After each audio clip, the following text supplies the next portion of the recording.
Good morning, happy weekend. ಇವತ್ತು ಏನು special ಅಂದರೆ ನುಗ್ಗೆಕಾಯಿ ಮಾವಿನಕಾಯಿ ಗೊಜ್ಜು ಮಾಡ್ತಾಯಿದ್ದೀನಿ.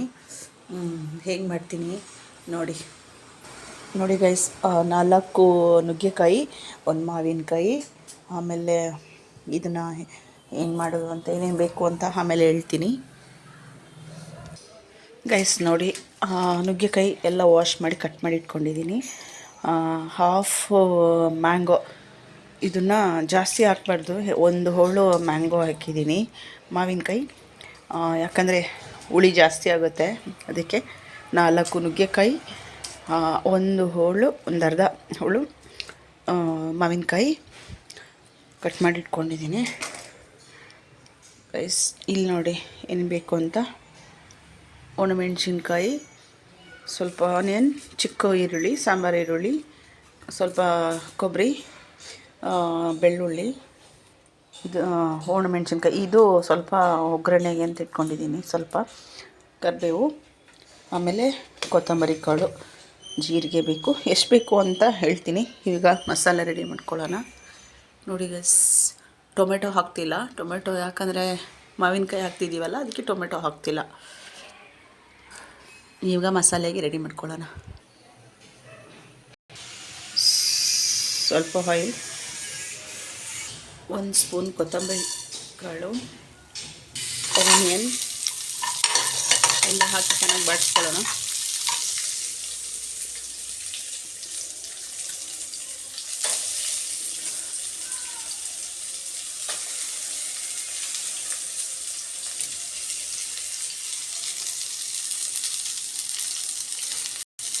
ಕೊಬ್ಬರಿ ನೋಡಿ ಗೈಸ್, ಎಲ್ಲ ಬಾಡ್ಕೊಂಡಿದೆ. ಆರಿದ್ಮೇಲೆ ಜಾರ್ಗೆ ಹಾಕೋಣ.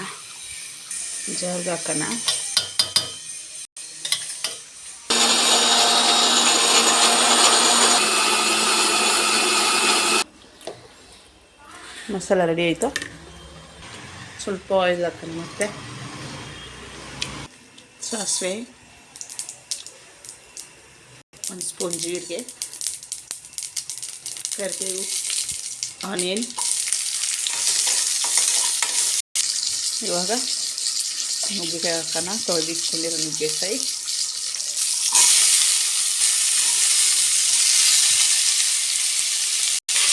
ಗೈಸ್, ಈ ಥರ ಮಾಡಿಕೊಂಡ್ರೆ ತುಂಬ ಚೆನ್ನಾಗಿರುತ್ತೆ ಗೈಸ್. ಇದು ದೋಸೆಗೆಲ್ಲ ಮಸ್ತಾಗಿರುತ್ತೆ. ಈ ಥರ ಅಡುಗೆ ಎಲ್ಲ ನಾನೇ ಕಲ್ತ್ಕೊಂಡಿದ್ದು, ಯಾರು ನಂಗೆ ಕಲಿಸಿದ್ದಲ್ಲ. ಇದು ತಮಿಳ್ನಾಡಲ್ಲಿ ಈ ಥರ ಮಾಡ್ತಾರೆ ಜಾಸ್ತಿ.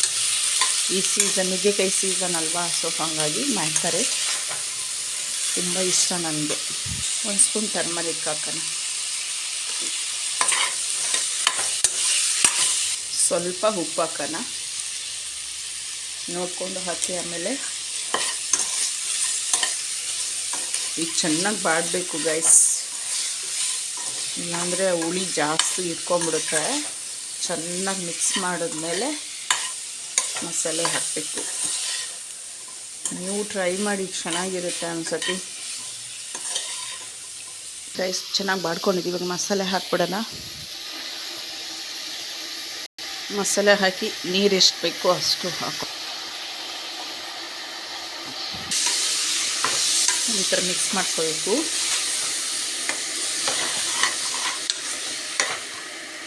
ಜಾರಲ್ಲಿರೋ ನೀರೇ ಹಾಕೊಳ್ತಾ ಇದ್ದೀನಿ.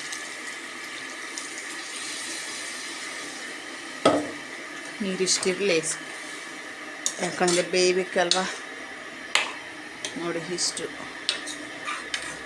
ಹುಣಸೆಹಣ್ಣು, ಟೊಮೆಟೊ ಏನೂ ಹಾಕಬಾರ್ದು ಇದಕ್ಕೆ, ಯಾಕಂದರೆ ಮ್ಯಾಂಗೋನೇ ಫಸ್ಟೇ ಹುಳಿ ಇರುತ್ತಲ್ವ, ಸೊ ಹಾಗಾಗಿ ಹಾಕಬಾರ್ದು. ಚೆನ್ನಾಗಿ ಬೇಯಲಿ ಗೈಸ್, ಮುಚ್ಚಿಟ್ಬಿಡೋಣ.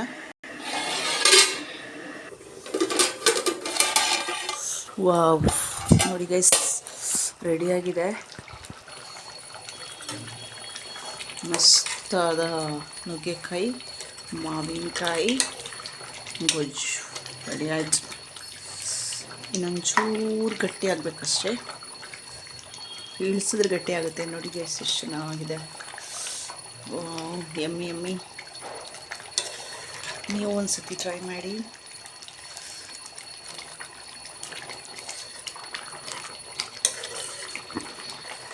ದೋಸೆ ಇಡ್ಲಿಗೆ ಮಸ್ತಾಗಿರುತ್ತೆ.